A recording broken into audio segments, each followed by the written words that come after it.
6-cı sinif şahitlərinin kompozisiyasını izləyək.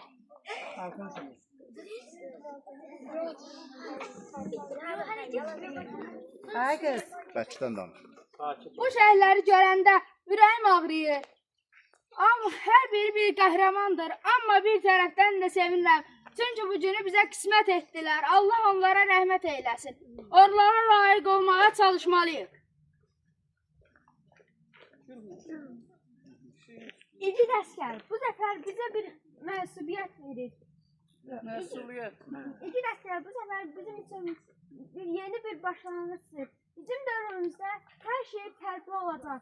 Sizin göstərdiyiniz qəhrəmanlıq bizə yol göstərdi. Biz də öz vətənimizi müdafiə edəcəyik. Əlbəttə, amma unutmamalıyıq. Zəfər yalnız döyüş deyil, gündəlik mübarizələrimizdən də asılıdır.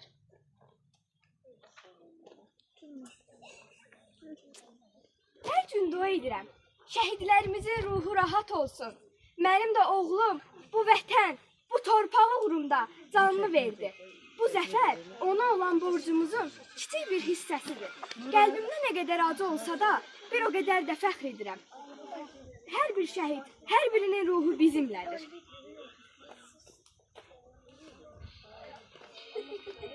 Anacan, biz sizin oğlunuzla bütün şəhidlərlə fəxr edirik. Bizim borcumuz isə bu torpaqlarda yaxşı bir gələcək qurmaqdır. Sizin oğlunuzu və bütün şəhidlərin mübarizəsini heç vaxt unutmayacaq. Bu zəfər bizə böyük bir məsuliyyət verir. Hər bir addımda, hər bir qərarda biz öz qəhrəmanlarımızı unutmayaq. Onların mübarizəsi bizim qələbəmizdir.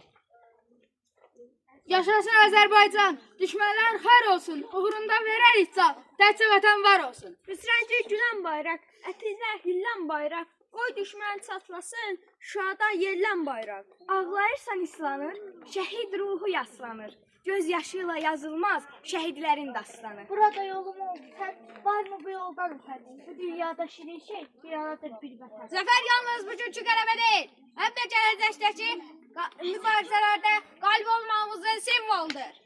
Sabahımın zəfəri, Azərbaycan əskəri, düşmən qovdu vətəndən, Azərbaycan əskəri.